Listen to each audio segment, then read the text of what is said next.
How's your back filling up for all that? Because you don't have much of here, do you? No, there's all this loose stuff at the angle of repose that you can actually just kind of push down, right? So, Oh, right. So this is a false floor, right? So, Yeah, just saw that which is there. kind of cool because It looked like he broke a ladder. Do we owe you some money? Because I've edited out of the final cut, but I heard a crack, and he said, "Oh shit." Yeah. So do I owe you a couple of bucks, Frank? no, you'll actually that yeah, it's a good story, buddy. We've reached the next level. After climbing up this huge stope, I can count 1, 2, 3, 4, 5, 6, 7, 8, 9, 10, 11, 12 levels of stowing up there. Not sure if you can see it. Hello, hello. There you go. G'day, Yeah. mate. How are you? All right. Yeah, I don't do much Zoom, so That's okay. I want to give you a bit of an introduction for all of our viewers. So this is Frank Sharon, all the way from Grand Forks in BC, Canada.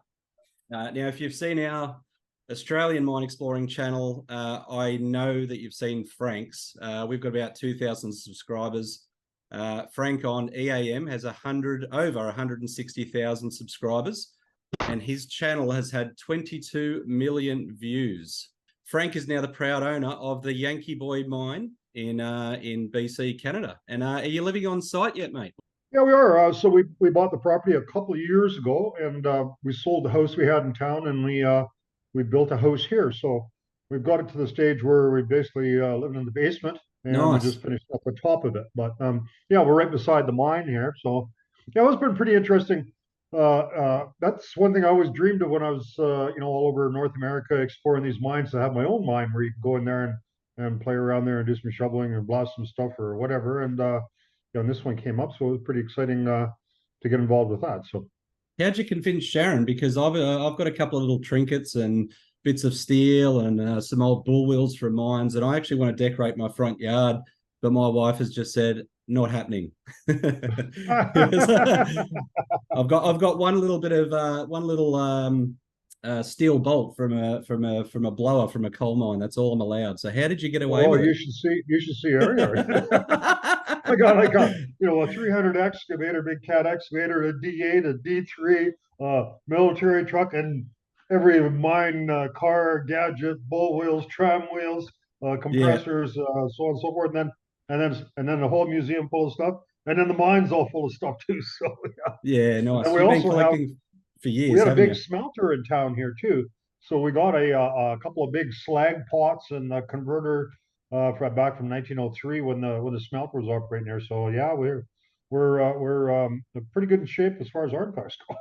Nice. Now, watching your mine progress was exhausting just to watch on YouTube. The amount that you hauled out of that lower adit, what did you have to do to get it to the shape that it's in now? Because it's pretty mind blowing.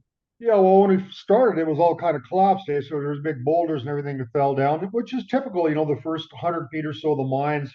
And you don't see that in Australia so much, but it is here because anywhere where it freezes, you get that freeze thaw cycle. So what happens is you get the moisture in the rocks, and then it freezes, and then that expands.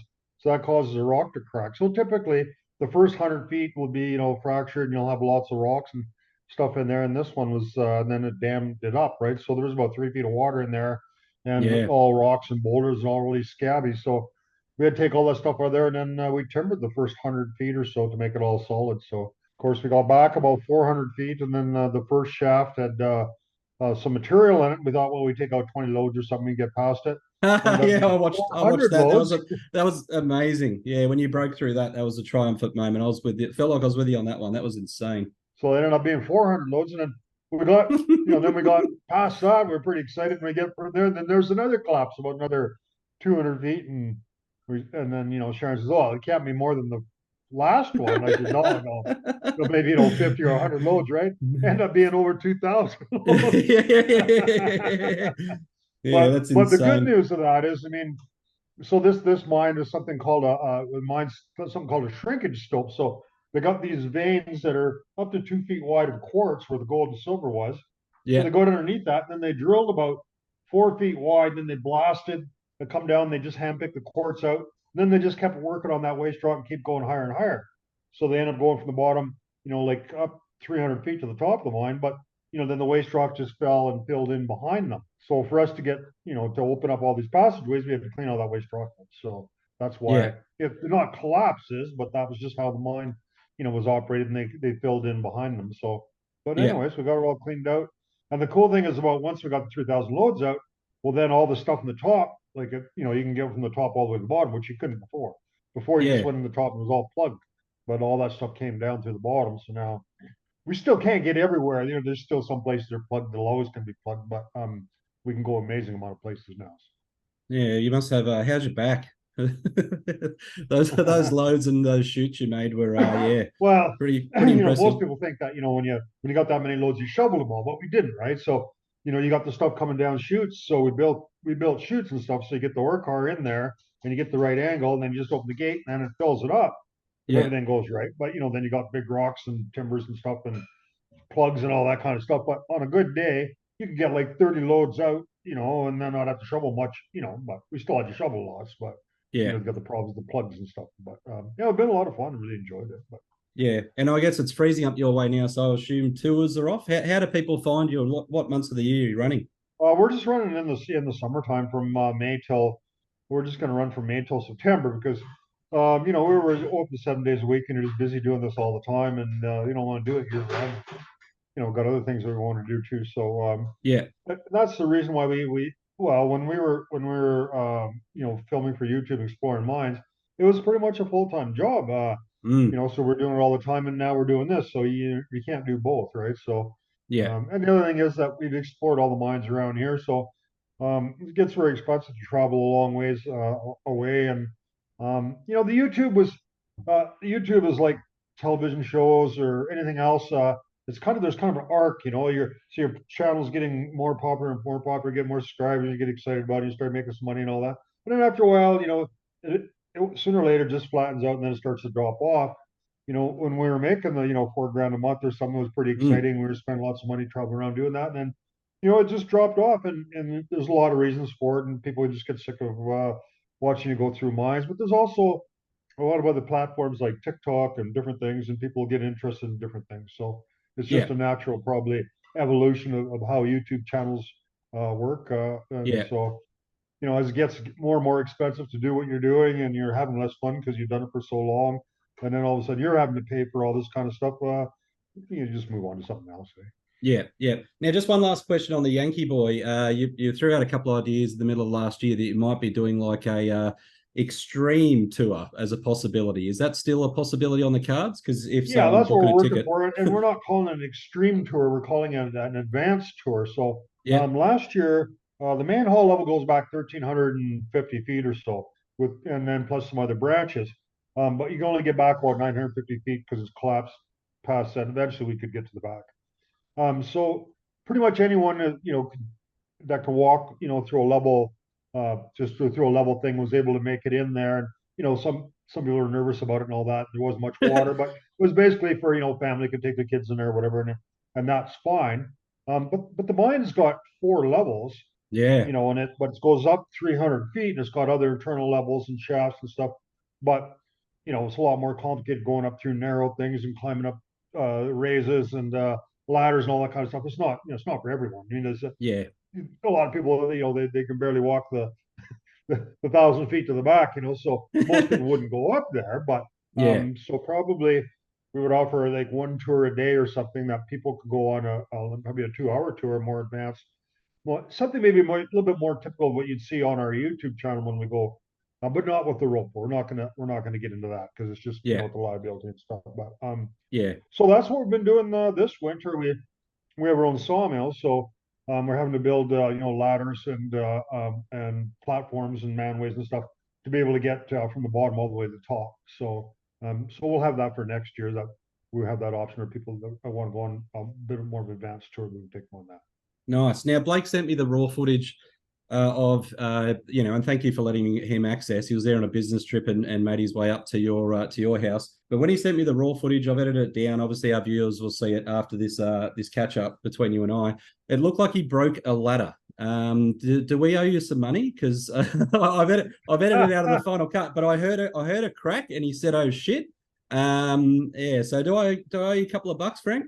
No, you'll actually yeah, a good story, buddy. Like Marley Maw used to say, never let the truth get in the way of a good story.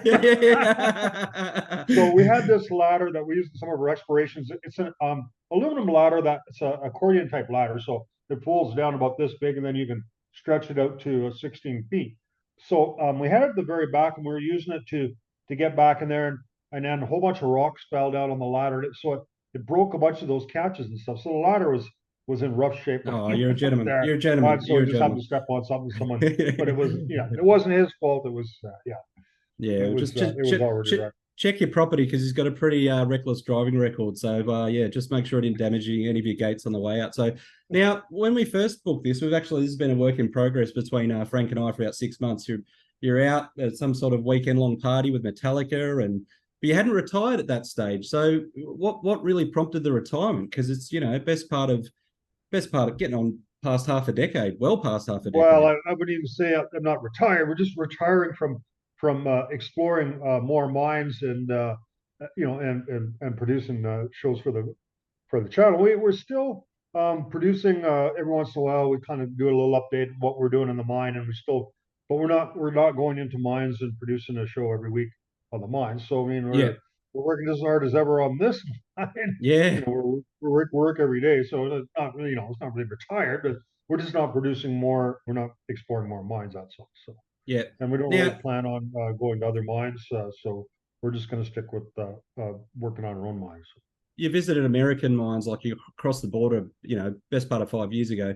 I think you were there middle of last year, but you noted that things had really changed. The BLM had gotten involved, and it just wasn't accessible. I sort of got the feeling that it wasn't, your favorite trip, and something had shifted. No, in America, it's getting more and more difficult to get into mines. The laws are just getting more and more restrictive, and it's going to be not very much. It's actually against the law to go into a lot of mines and stuff. They haven't really enforced that, but it's coming. And people in America, they're very sensitive to, I don't know, we call that trespassing or whatever you want to call it. But in most cases, it's the same as here. Just because you have the mineral rights to a mine, you don't have the right to keep people out. It's on government land, and that's usually the case there too. But they don't care. They still shoot you if they're in their mine, right? It's getting more and more difficult. And I don't, the day is going to be, it's not going to be, we've been threatened by a lot of people and all that kind of stuff. And it's not really that much fun, to be stressful.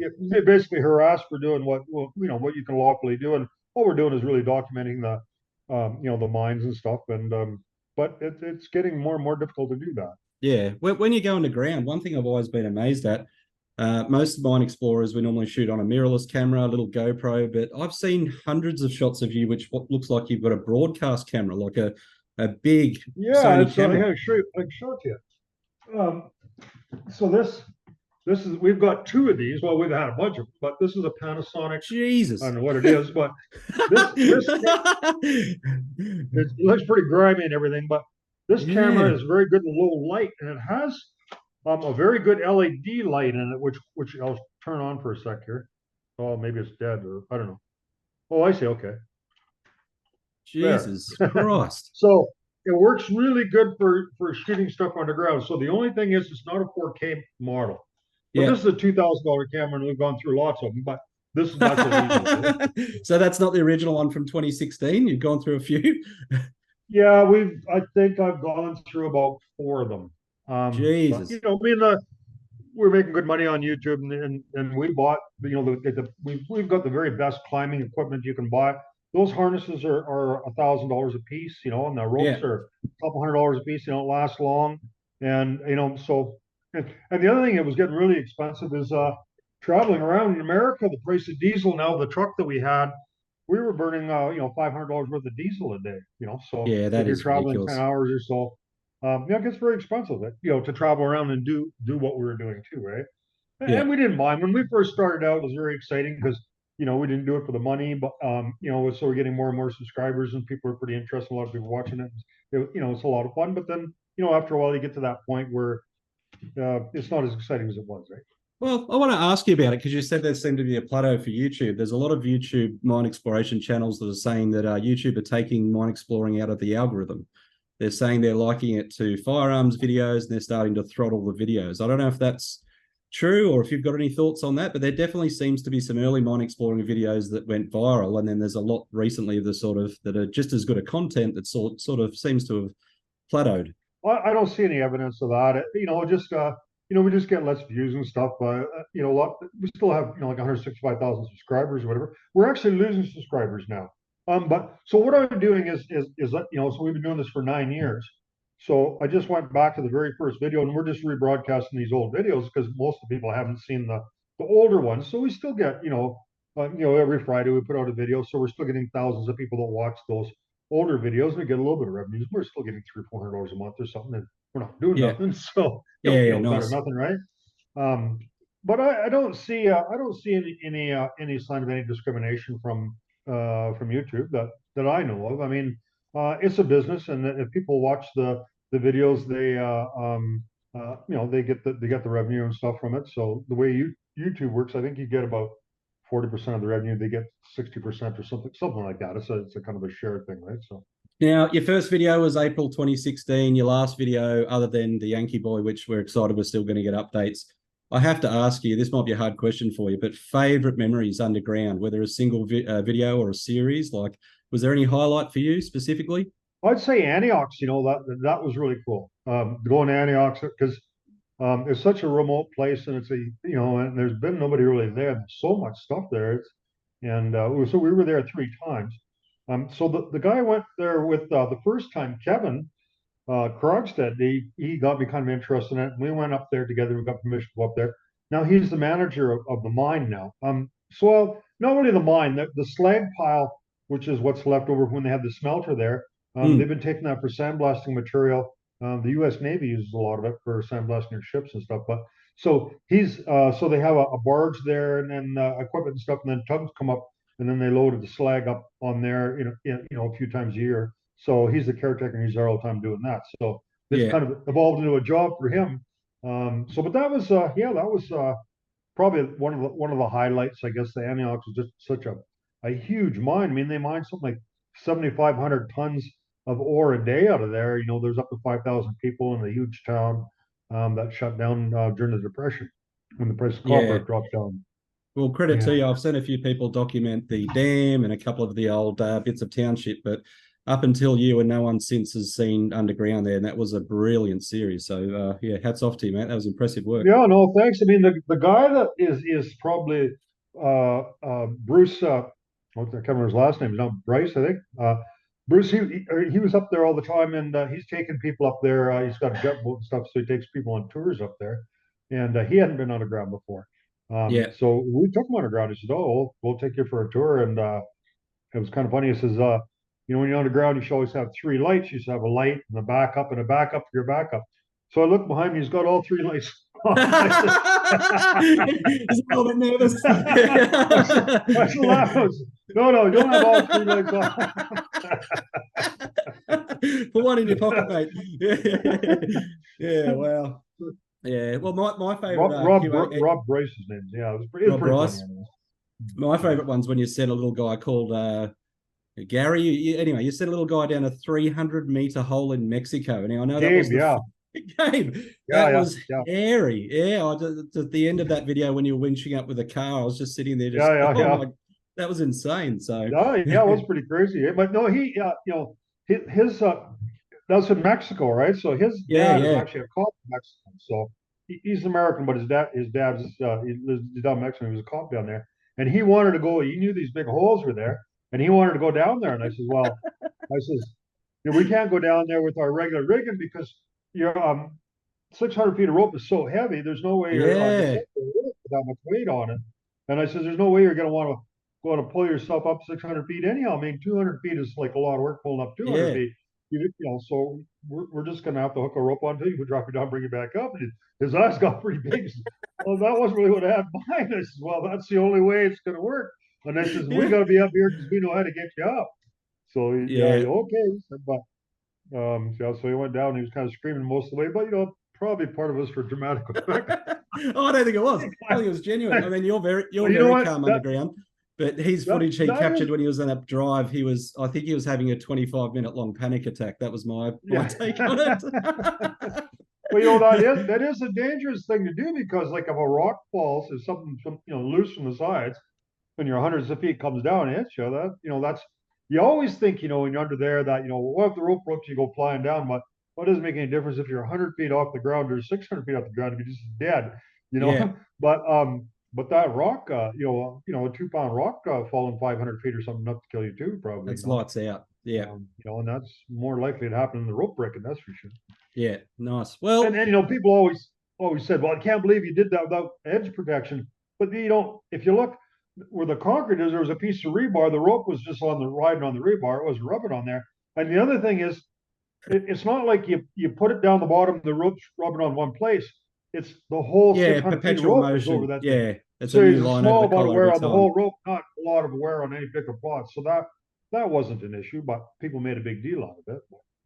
Well, I wanted to thank you, mate. You gave one of our crew members access, and in particular, I wanted to thank you for the memories you've given us on YouTube.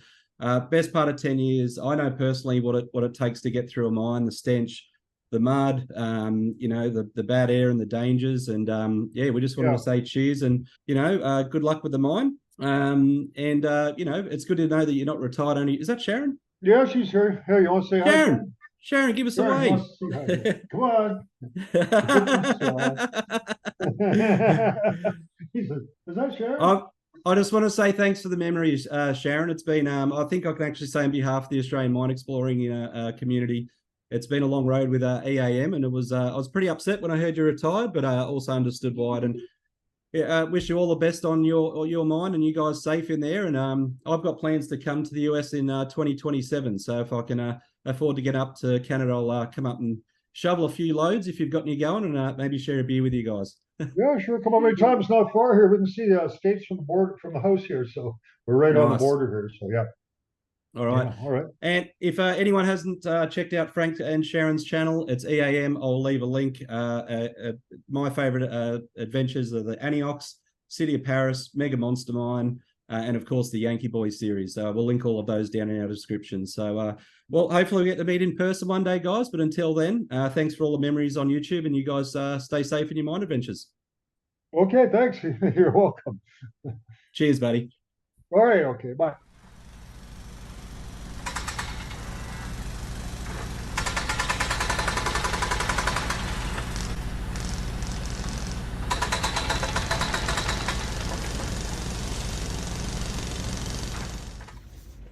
In addition to not sleeping for 36 hours, also not eating.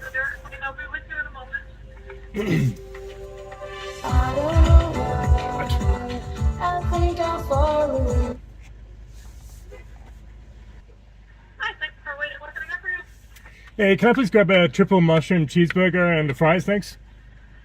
No drink with that? No, thanks. Okay, is that all for you? Yep. Thanks very much.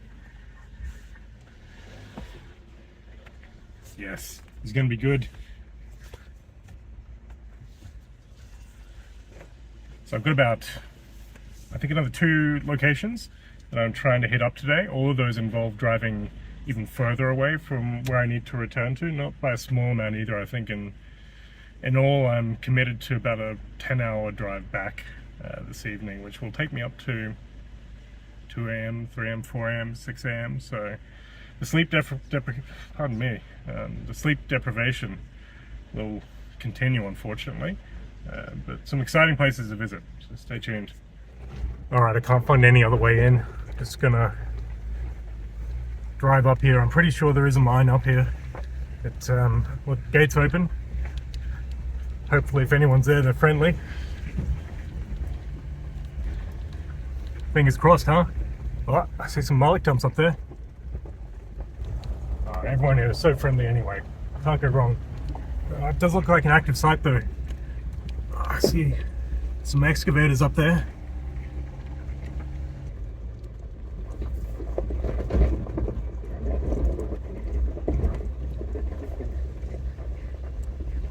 Looks like a worker's truck up there.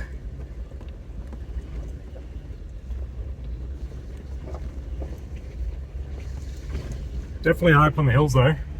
good prospect if there's been a mine. Oh, trailer. Uh-oh. Hope I'm not in someone's backyard.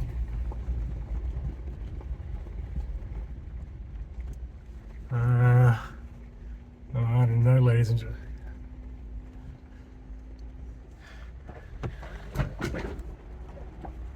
Just out for a drive, hoping you can give me some directions. Oh, are you lost, mate? Yeah, looking for the Yankee Girl mine. It's over the hill. You look at the Yankee Boy right here. Oh, the Yankee Boy. Sorry, I've feminized you.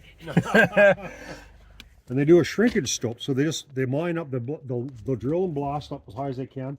Then they just take the quartz out, and then they leave the rest of the waste rock there, and then they just keep working on the waste rock, going higher and higher. Oh, yeah, yep. Yeah, and they keep working on that. So that's why these shafts and stuff were all full.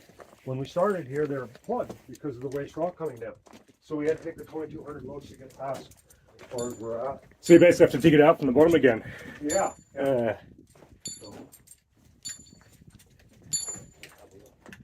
So we've got a old sawmill, and we had to put all these in here. This is all flooded, this part. Do you have parties in here? It kind of looks like you set up for a rave. Well, do enjoy a beer now and again, but Yeah. So how many levels? 1, 2, 3, 4. okay, so this is where you're going to go on the manways, the number 3 shaft. Yep. And you can rope up to this yellow. You ropes up to this yellow level. Yep. And then it continues on. And you can get all the way back to this shaft by just going straight up here. Yep. So when you come back this way, there'll be a rope that's going straight up, about 15 feet up. Then you'll be able to get up to this level. Yep. And you can explore this whole level up here and come out at the top of this one. Did you make that yourself, the map? No, it was we had to put a bunch of features on here, but Yeah. it was actually the miners. There was an old And the level plan too? So if you're doing research on BC mines, just type in the name of the mine, like Yankee Boy, and then Yep. MinFOD. Just so Google that, and all the information, all the mining reports are on there. yeah, I've already grabbed a little bit. I Okay. already filtered it down to pick out my. Okay, usually we always targets. go to the right first. We'll go to the left in this case because when we're doing a tour, we hit the right-hand row. Uh-huh. I'll show you this little part here.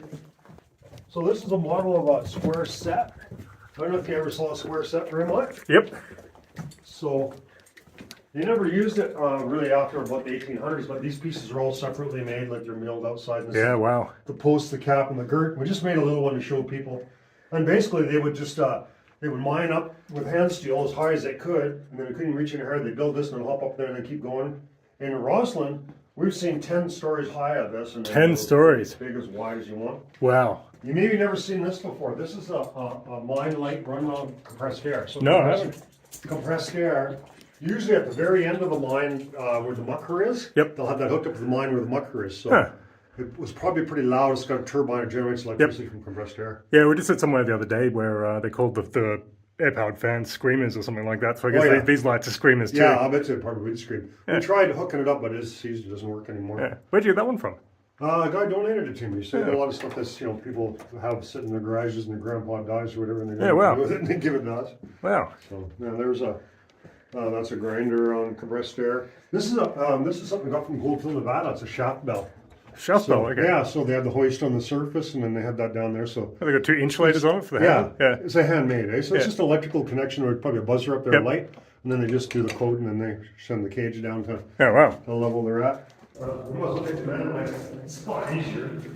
So this is the number 1 shaft. So that's the 2800 level. You'll come out at the top of that. Okay. But don't go on that platform unless you got a rope on or something. The rope's up there because the platform's maybe not that solid. Yep. If you're looking down here, make sure you're on the rope. You see it up there. So I could just go up and then drop back down and come out the same You way. can almost. come down here if you want to. Yeah. Well, if you want, you can go wherever you want. Or you can. Yeah. Well, I would say go up the manway and go all the way up and go up the top. But if you like, you can rope down here if you want. Whatever you want to do. Wow. So there's 2 levels here. There's a 2600 there. Oh, I see. It pops off. And the Yep. 2700. You look up 100 feet there. Right? Yeah. So there would have been a wall along here, and then the ore dropped down into here. And this is the worst that we built here too.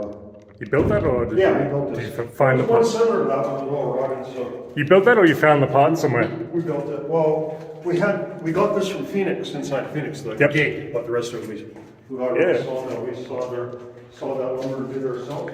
Wow. So these are, we put one hand steel in here, eh? So this is a double jack. Yep. So, you know, they just taken, that's how they first drilled that with the, back in the old days, and then we got some newer drills here. This is a Mailix. stoper. I don't know if you got them like this. This is a stoper, so you just have an air valve that goes up. Goes all the way up. Yep. Drills up, and then this is a jack leg that goes in, right? So here's a tapping rod where they stick the dynamite in. Yep. Yeah. Yeah, there's not too much of that stuff left around for us. No. Well, you know, in the States, anywhere we got a rope into a hole or something, Yeah. there's lots of stuff in there. But anywhere we can just walk in, there's nothing. Yeah. It's just a diamond drill. That's how they get the cores. I haven't ever seen them before. That's the drill part, so they go. That's how the cores come out. Yeah. Yeah. So the reason they drilled these here is because there's a vein. So this isn't quartz, but it's closely associated to it. Yep. So they were just testing to see if there was a quartz vein in here. We'll see. We'll see the slope up here. It's Okay. pretty much almost vertical. You know, there's lots of stringers and stuff. There's nothing here, but there's, you know, like a little. Yeah. They just kind of chase that. So there was 1,600 loads we took out of here. It goes up about 300 feet. We had to make a bypass to get by here. So this is some of the quartz that came down with the waste rocks. You can see a little bit of pyrite in here. Yeah, yeah. Yeah. That's not gold, but. And this is a bit of galena, which is lead, silver, and zinc. Uh-huh. So there was silver in here too. So this bypass, it took us a year to get past here. We had 1,600 loads in here. It goes up 300 feet. There's a whole bunch of little chutes that you'll see up there. Yep. So there's about 50 feet of waste rock on top of holding it now. How's your back filling after all that? Because you don't have a mucker here, do you? No, there's all this loose stuff at the angle of repose that you can actually just kind of push down, eh? So, right. So this is a false floor, right? So Yeah, I just saw that it's there. kind of cool because people don't know that they think they're standing. I said, oh no, it's all. And I said to him, I said, well, I said that falls through. It's wet. It's not bad. You can, you know, you're gonna get a wet foot, or maybe you could swim. But imagine if you were 200 feet up and you fell. You might be able to swim, but I bet you can't fly. So you mean it's one of the friendly kind of false floors, not the scary kind that has 10 sets of square sets below it that you fall through. So there's the Wow. So there's the timbering there. We didn't see that rock is all scabby in there. So it's scaling we off. jammed those stalls in there. Yep. And there's about 50 feet of waste rock on top of that, holding that in there now. So, Oh, good.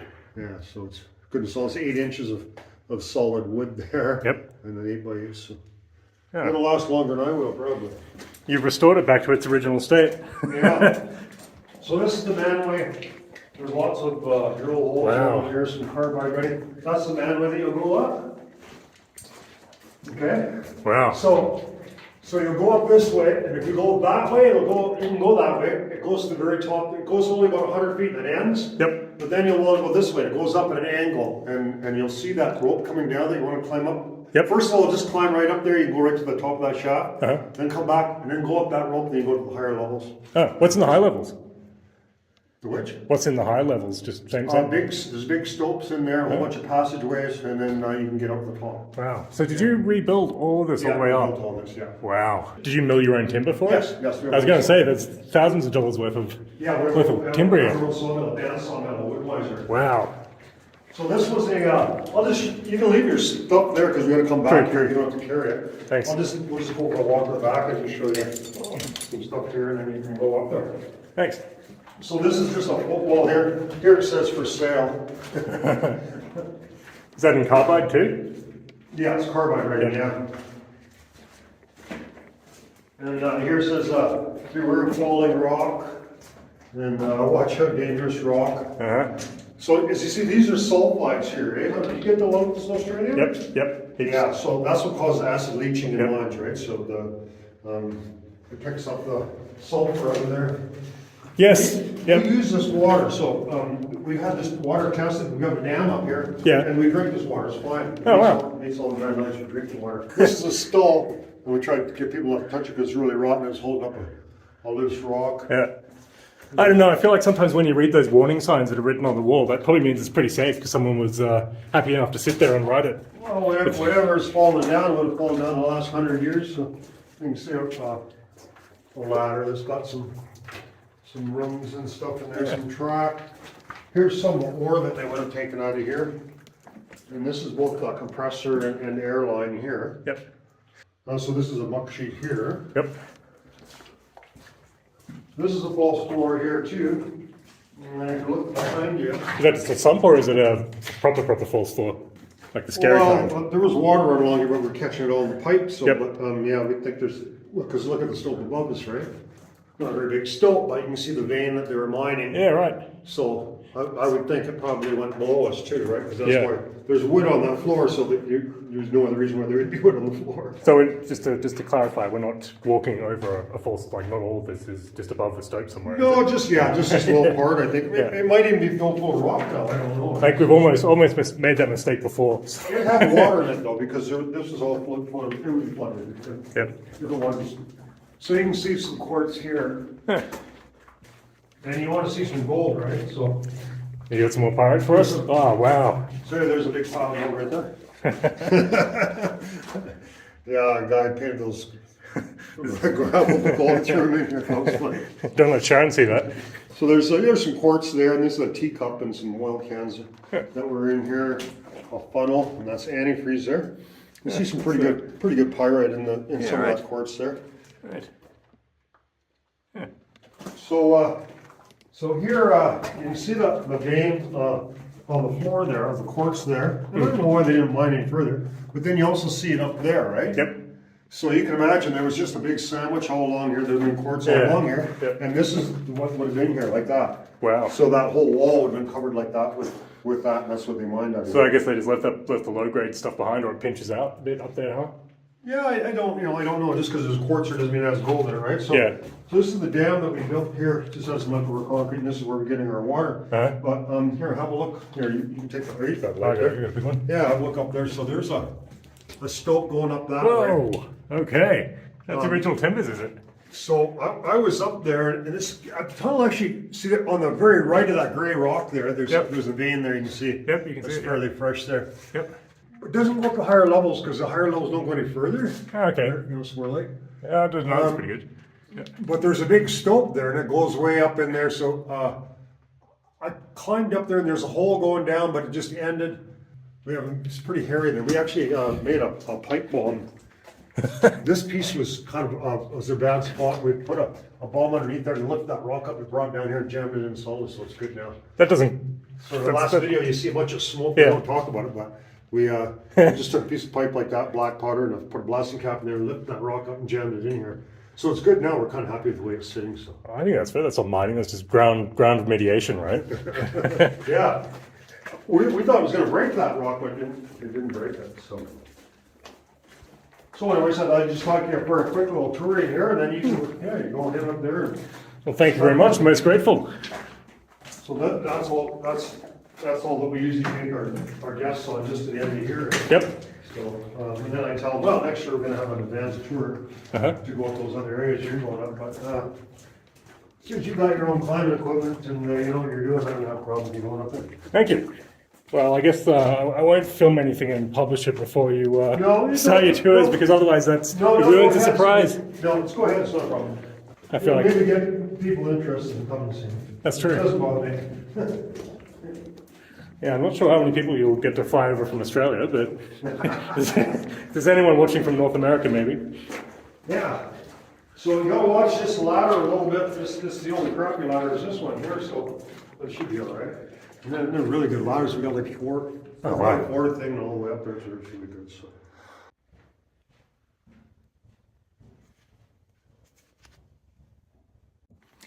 Alrighty, ripped on, up we go.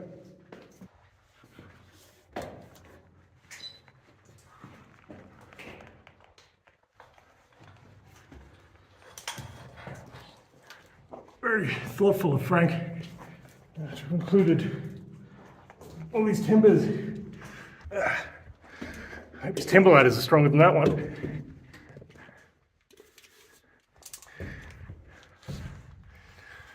They do look stronger, thankfully. All right, back at it. I guess there was a small miscommunication there. Frank did say that the ladder was not great, but perhaps I didn't understand by that it meant about to break. Anyway, going up the timber sets to the next level. I don't know whether you heard before, but these have all been hand milled from local timbers to restore the mine to its previous state. we go. That's beautiful work here. I think someone might have missed their calling as a carpenter.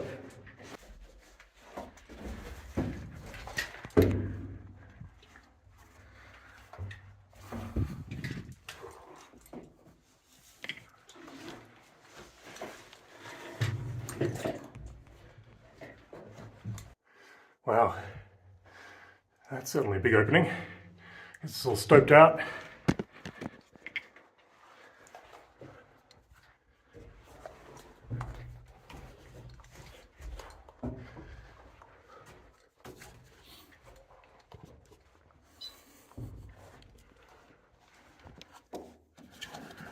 Whoa, some stalls up there. Keeps going. So I think that's what we were sitting below. I was sitting right below before, I'm guessing. And we keep going up.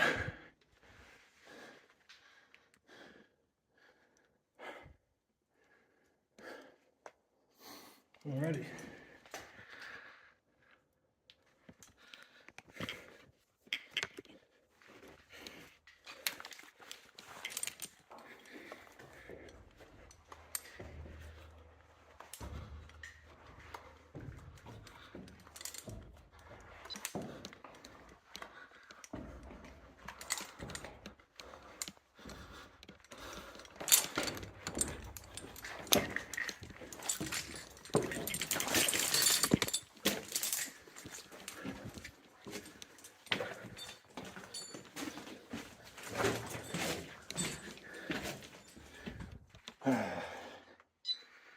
Okay.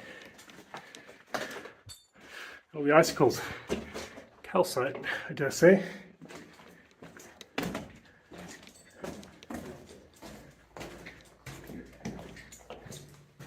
Looks like someone's mucked out all the old ties. There we go, there's the vein that we're chasing again.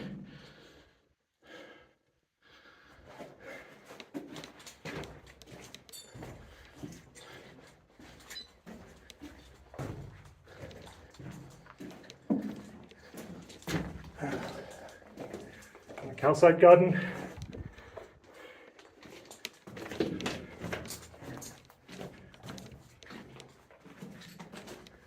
And faces. Okay. So I do believe that means you have to scramble back over the other side, get to the next level.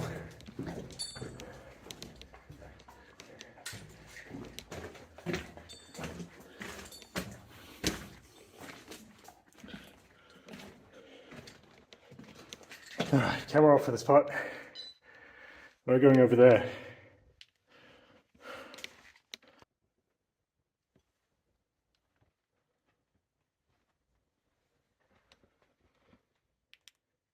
Wow, it's huge up here.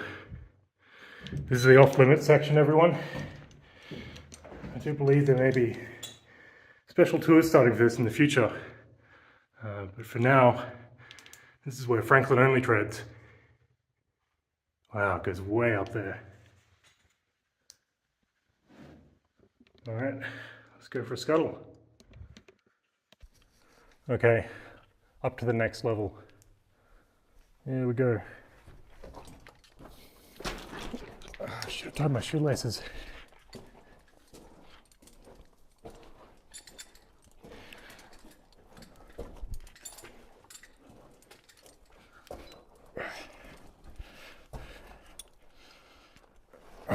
Scramble.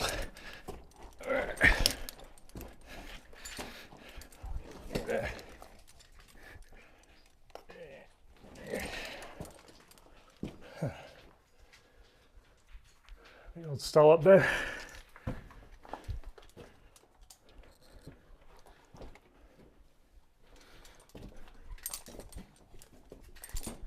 Oh. Wow, okay. Got some big stopes. Yeah, way up. Okay. And Widowmaker, perched right in the middle. Definitely getting a good workout off this one. It's about a 40-degree slope or so here. There's all this loose mullock. You can probably hear it all sliding down beside me. We've reached the next level. After climbing up this huge stope, I can count 1, 2, 3, 4, 5, 6, 7, 8, 9, 10, 11, 12 levels of stowing up there. Not sure if you can see it.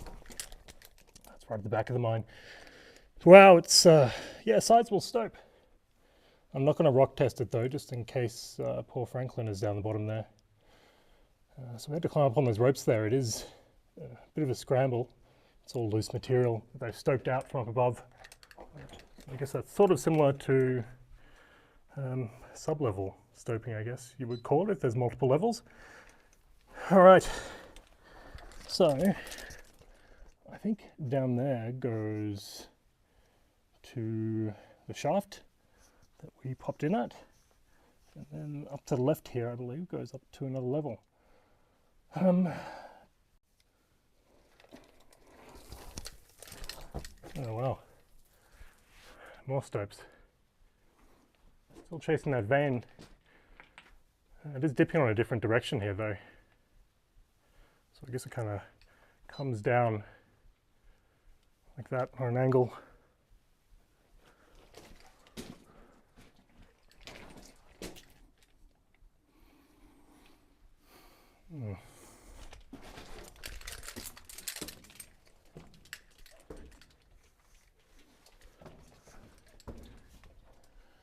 More stalling, and yeah, I don't see any way out of here though. I have to keep going.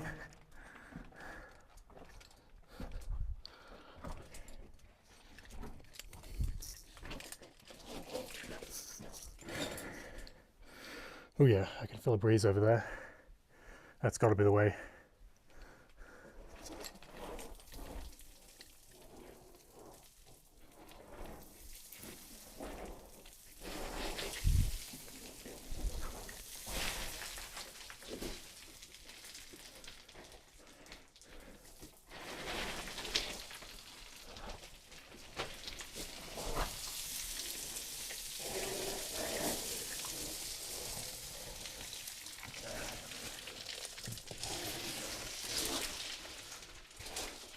Oh man, I thought I was done with crawling after yesterday. Time to engage worm mode. Damn it.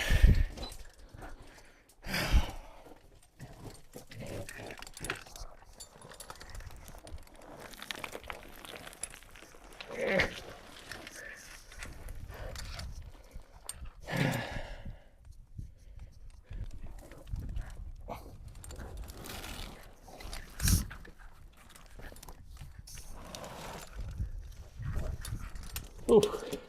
Okay. All right. Yeah, the stopes just keep going up.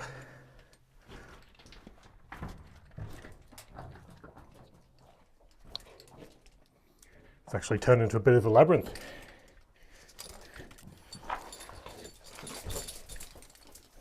Got some gobbing in here.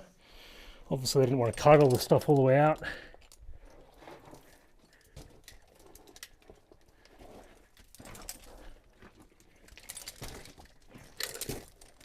Yep.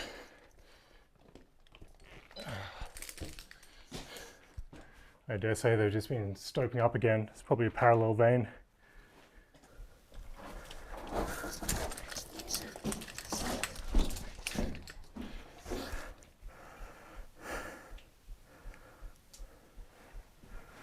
Off we go again.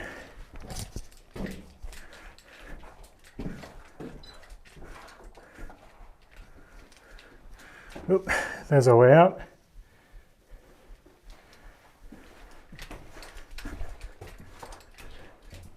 Another drive and cross cut off here perhaps. I think we've got a gobbed up face there. Ah. Another gobbed up face. Alternatively, that could be a raise that goes further up. I think I did see some of those on the map.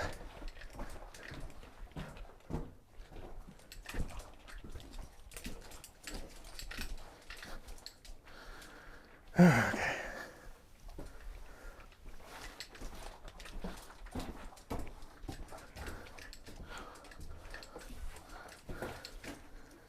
I can't remember whether Frank said yes, go down there, or no, go up there through the creepy timbers and bad ladders. It does go. I'm just going to rope on here, don't want to be falling down. I hear someone down there. Frank must have visitors. What do you reckon? Time for a rock test?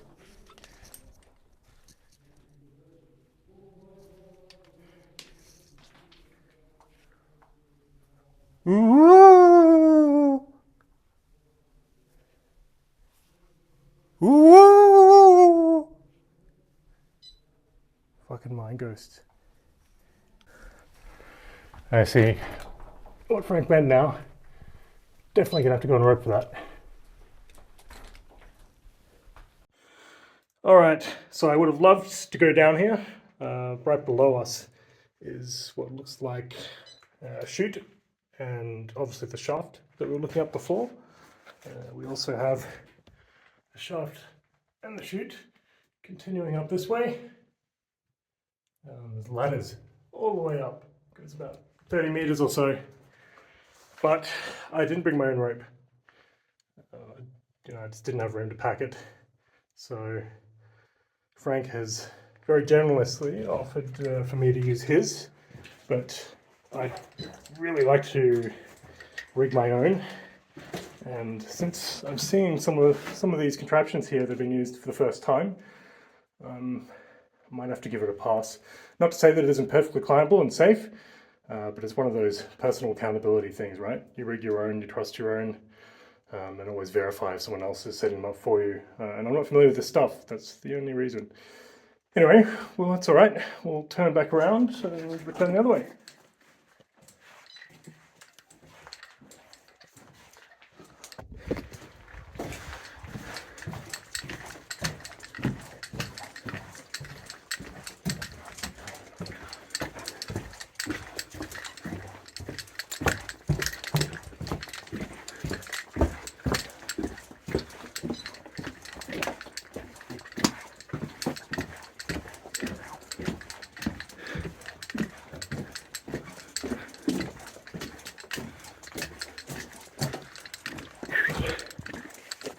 What a fantastic day. Alrighty, gang, that is a wrap.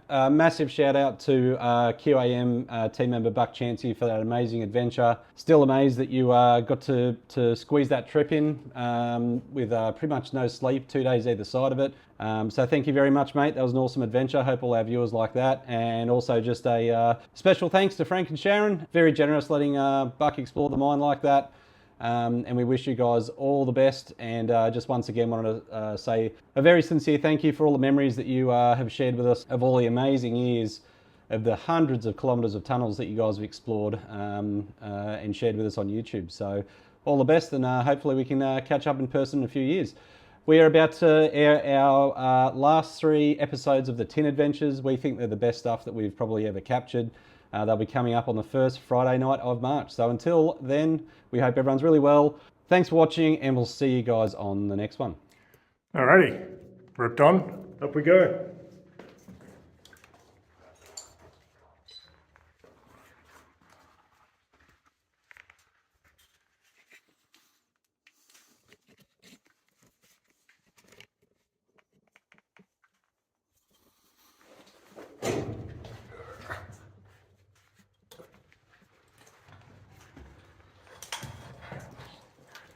Very thoughtful of Frank to have included all these timbers.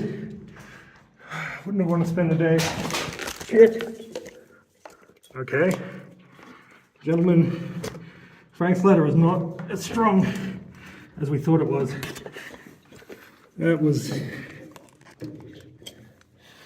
was scary. Maybe a bit heavier than Frank. But, yeah, I think I owe Frank a new ladder.